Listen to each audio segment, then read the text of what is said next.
political commentators, Democratic strategist Maria Cardona and Republican strategist Alice Stewart. Together they co-host the Hot Mics from Left to Right podcast.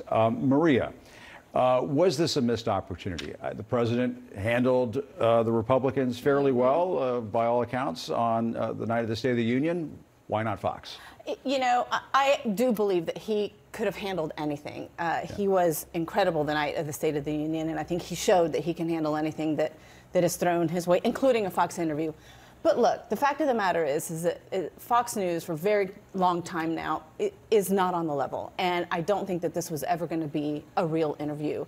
And so for the purposes of what the White House wants to do and what President Biden is doing, I think him going out to states and districts and talking to the American people directly about the huge accomplishments that he talked during the State of the Union about is a much better way to use his time, much more effective, giving that message directly to the American people. I think it's a tremendous fumble on the part of this administration. Look, I think there are a few people at Fox that would do a fair job. Shannon Breen comes to mind. She would be fair and give a good interview. Look, anytime you have the opportunity to present your message and make your case to an audience, you should absolutely do so. They're expecting 100 million people to tune into the Super Bowl.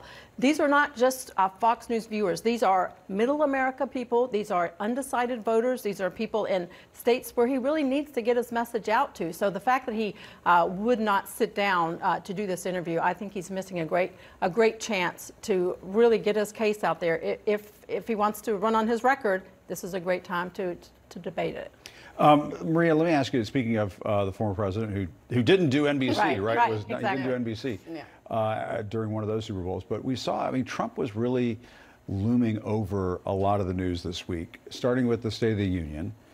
His former press secretary delivered the Republican response. And then you saw during some of these hearings up on Capitol Hill this past week, you had the Twitter hearing. That was obviously tailor-made for an audience of one. Remember the old audience of one, Donald Trump? Mm-hmm. And then the so-called weaponization subcommittee hearing also seemed to be going after old Trump grudges and so on.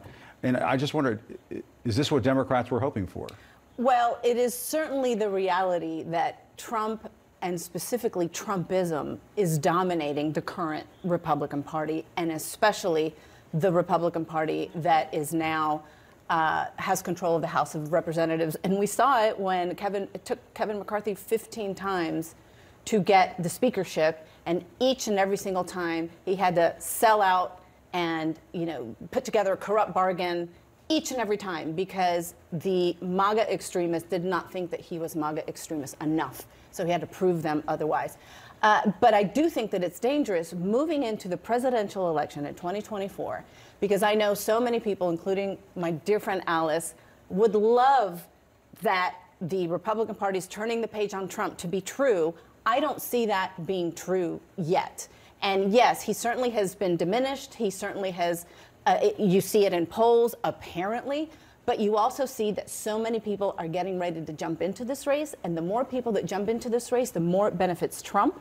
And the more I think it riles up his core native base. And they're the ones who are going to come out in massive, massive droves for him. And I know, Alice, you want the party to move on, but it didn't seem like the party was moving on this week. Look, it is turning the page. Rational Republicans, key Republican donors, are looking elsewhere, and they want to see someone else besides Donald Trump. They want to see someone that has his policies and represents the issues that he represents, but without the dumpster fire that Donald Trump brings along. And we're going to see that. Yes, I expect to see a large field on the Republican side, because there are many people that represent what Republicans are looking for.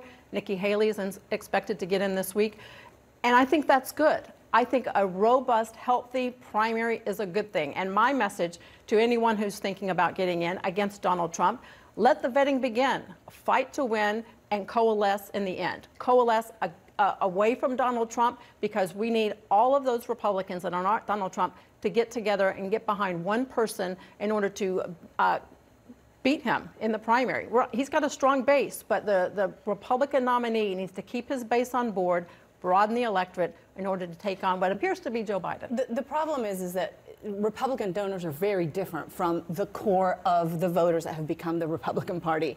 And the dumpster fire was alive and well. We saw it the night of the State of the Union when they were acting out their dumpster fireness right in the president's face, and he took them on and he buried them.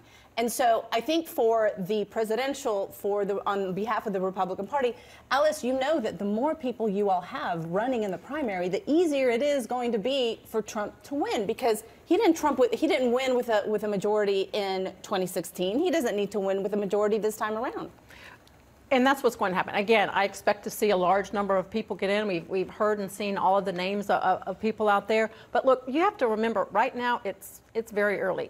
Comparison in the 2016 race. This time in 2015, it was Jeb Bush and Scott Walker. Both of them ran out of money and enthusiasm by the time we got to the caucuses and the primaries.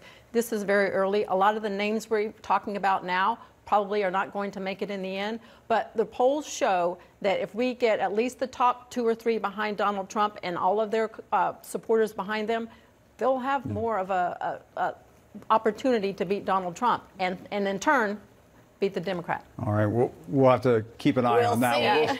We'll see about all that. There was a lot there, a lot of all in one package. All right, Marie and Alice, thank you very much. Thanks, ladies. Jim. Appreciate it. Stay with us.